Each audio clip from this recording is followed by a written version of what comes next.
The Mustang Morning News is a public forum for student expression. Students make all content decisions, and opinions do not necessarily represent those of the Manhattan Beach Unified School District. Today on the Mustang Morning News, over 26 million Americans don't have access to healthy food. We look at how this is leading to serious health problems. Then some fans may have gone too far while cheering at a recent playoff game. And as actors get into character for the opening night of the musical, the other stars take their seats in the orchestra pit.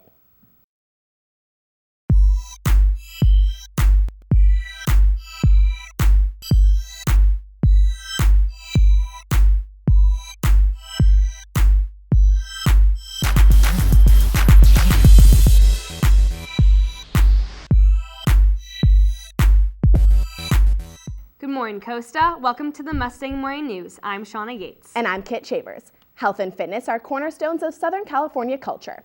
From fresh quinoa salads to pitaya blended bowls, there is an abundance of healthy restaurants and grocery stores on the west side. But just a few miles away, neighborhoods have crippling levels of diabetes, obesity, and heart disease. In South LA, 75% of restaurants sell fast food and lack nutritionist options, creating areas known as food deserts. Julia Arcega reports on how limited access to healthy food is creating health problems for low-income residents. Southern California is famous for its commitment to health culture. Kale chips, juice diets, the works. But what about East LA and South Central? Instead of finding a Whole Foods, you're more likely to see a Jack in the Box or a Carl's Jr. For the sake of cost and convenience, residents resort to fast food family dinners.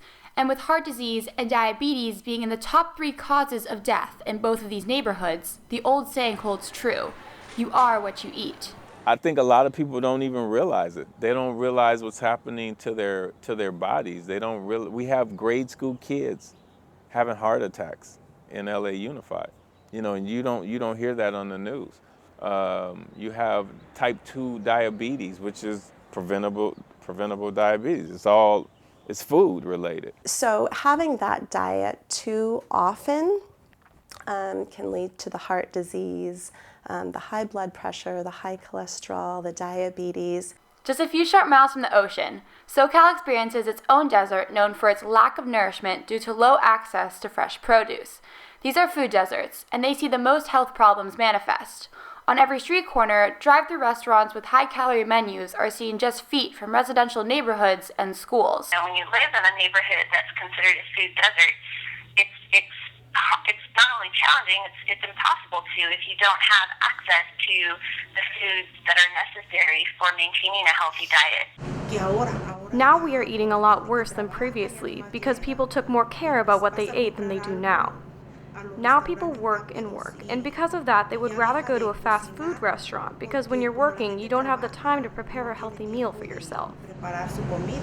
But income and geography are only some of the factors at play.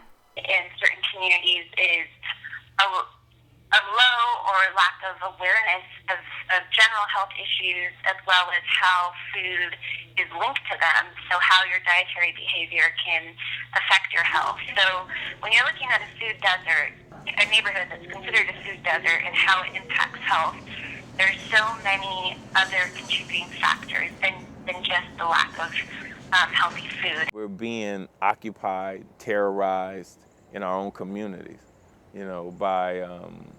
by food companies. Although the issue is deeply rooted in these communities, small strides towards progress are being made. The Ramirez Market, a family-owned corner grocery store, is working to promote fresh produce. I think our market is good because in this area there's a lot of obesity and a lot of sickness because we don't eat well. And now because we sell fruits and vegetables a lot closer to these homes, it's easier to come here and see all the fresh produce like fruits and vegetables and then want to buy it. But market makeovers are not enough for some. Ron Finley, who is known for his garden graffiti, is taking his mission to the streets and empty lots of East LA. I figured that the problem is the solution. Food is the problem, and food is the solution. I had a passion for not letting my food kill me. I think your food should heal you, not kill you. So I took the what they call a parkway in front of my home, and I plan, instead of mowing the grass and throwing it away and doing it again and using chemicals to keep it green, because it has to be green, I removed the couches and mattresses and the condoms and the trash from my parkway, and I planted food. And it was like the Red Sea had parted or something. You would think it was a miracle. And this commitment to change isn't going unnoticed. We have to make sure that we go into the communities and we make the healthy choice the easy choice. I think that's a key message. You know, Mother Nature is art. And I mean, you as you look around, you see the different colors, you see the different smells. I wanted people to be assaulted by smell. I wanted people to be like, I wanted their eyes to be dazzled by color. And so it wasn't just food. You know, I tell people I don't grow food, I grow people, because everything happens in the garden. Poverty-stricken areas have a long history of unhealthy habits, but grassroots efforts are turning food deserts into an oasis of hope and nutritious change from the inside out. For the Mustang Morning News, this has been Julia Arcega, Megan Harger, and Wesley Smart.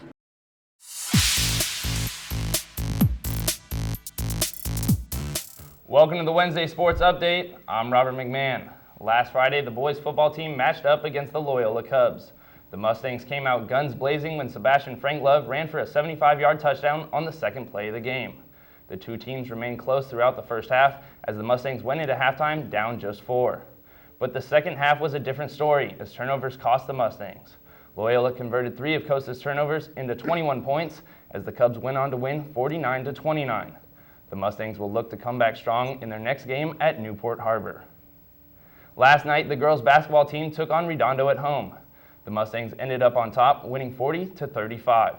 Kaylani Ikahara led the offense with 9 points and Camille Mills snagged 11 rebounds. The girls play Lusinger this Friday at home. The boys soccer team took on West yesterday to start up Bay League. West put 2 in the back of the net in the first half and then scored 2 more in the second half to make it 4-0. Despite goals from Isaac Lopez and Ricky Angelini, the Mustangs could not catch up to West and ended the game with a loss at 4-2. Sports rivalries stir up a unique energy among both players and fans, and last week's CIF volleyball game did exactly that. As the girls' team beat Marymount in 4 games, Costa fans were loud, maybe even too loud for some. We investigated complaints about the student section's alleged unsportsmanlike conduct. Last week's Mira Costa versus Marymount girls volleyball game was full of action, but the events didn't stop with the final whistle. The next morning, Mira Costa received an email from Patrick Lynch. He did not identify his affiliation with Marymount or the team, but his message was clear. He accused the Mira Costa student section of bullying the Marymount players. I think that's an egregious misrepresentation of what it was. I mean, it wasn't that at all. It was intense for sure, but there's definite standards, definite definitions for bullying, and none of which apply. He later went on to compare the situation to the recent scandal with the Miami Dolphins. The story surfaced last month when Dolphins guard Richie Incognito was accused of extorting money, sending racist texts, and making death threats to teammate Jonathan Martin. That's a very careless and reckless thing to say. I mean, how far more off the mark could you be? That was reaching. That was an emotional reaction to losing. Patrick Lynch denied our request for an interview, telling us, quote, "I am confident that the administration at Mira Costa is dealing with this in the best possible way." Dr. Dale had a very different opinion of the student section's behavior. I thought it was awesome. This crowd was completely within the bounds of appropriateness. Overtly loud, yes. Intimidating, absolutely. But that's what comes with having a home game. We weren't bullying them, basically. We were just yelling so loud they couldn't hear their own plays. We got in their heads, and we just showed them what Mira Costa was all about.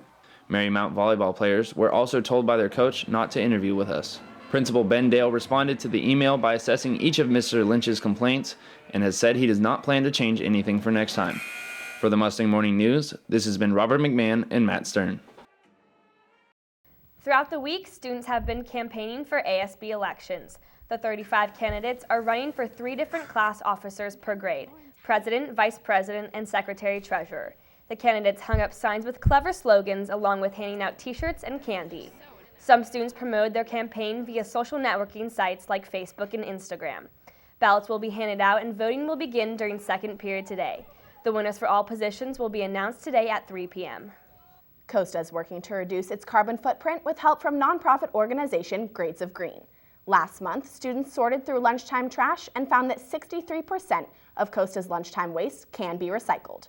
Starting today, students will now be able to correctly dispose of lunchtime trash. Recycling bins will be installed in the quad and cafeteria. Additional bins will also be present in each classroom across campus. From life-size prisms to suspended discs, Mira Costa's very own art show experience took place this week in the art gallery. Advanced art students Chad Suman and Tyler Stroh got to showcase their work, and students were able to enjoy the one-of-a-kind environment they created. The art show began last week and ends today in the newly established art gallery. For your last chance to view the art, visit room 60 at lunch. After 4 months of rehearsals, the musical Peter Pan opens tonight. While the cast is preparing to grace the stage, 33 orchestra members will tune up their instruments in the pit. Joey Anaker met with the musicians to find out how their performance helps portray characters and give life to Peter Pan. Members of the orchestra are not actors or actresses, but use their instruments to create and enhance characters. With 2.5-hour practices for 10 weeks before opening night, members must work as hard as the actors themselves in order to ensure a perfect performance.